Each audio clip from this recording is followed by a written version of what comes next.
Asphalt 8 Airborne was once the king of mobile racing games, fast, stylish, and loaded with content. It set the bar for mobile racing games, but years later, fans are asking what just happened. How did a game that defined arcade racing becomes a crash-hungry sale for itself? Let's break it down.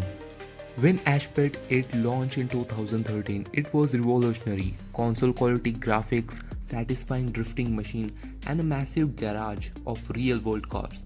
You could unlock and upgrade vehicles with skills and time, no wallet required. Then came the updates, more cars, more events, sounds great, right?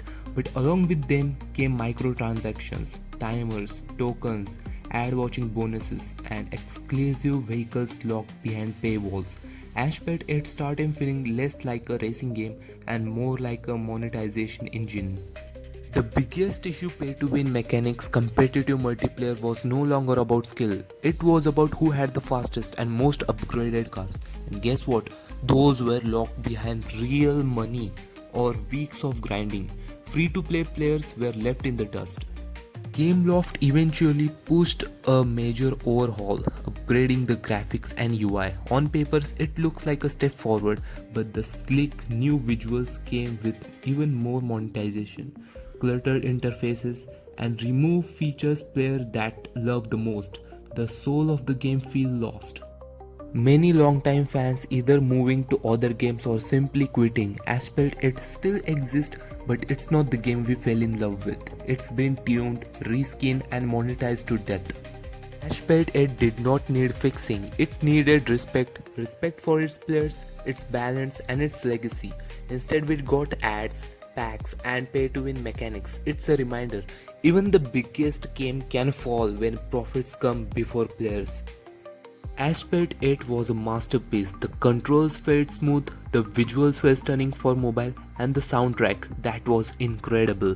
That's where I had my first favorite song, Over It by Crystal Method, featuring Da Phantom.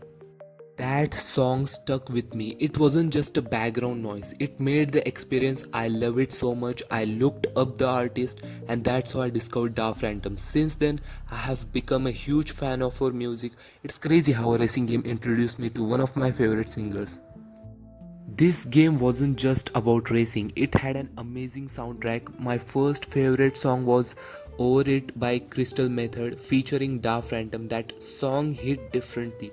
It stuck with me so much that I looked up Da Phantom, and since then I have become a huge fan of her music. And it didn't stop there. The more I played, the more I realized Asphalt 8 had bangers. And every song track added to the energy, the ender line before I knew it. I love the entire soundtrack. That music becomes a core part of my experience, and honestly, it's one of the reasons I kept coming back to this game. Ashpit, it was more than a game, it was an experience. It introduced me to a great music, gave me hours of joy, and defined what mobile racing game could be. But now it's a lesson in what happens when a great game loses its way. From passion to profit, that's the story of Asphalt 8. Gameloft gave Asphalt 8 a visual makeover. It looks better, sure, but the gameplay experience got worse. I mean, more grind, more currencies, and even more pressure to pay. The original soul of the game got buried under flashy menus and monetization.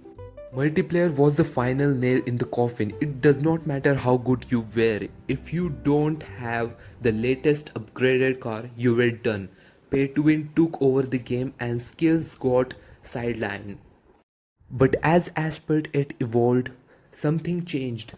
It becomes less about racing and more about revenue. Times offered, exclusive vehicles locked behind real money, and constant pop-ups started taking over the screen.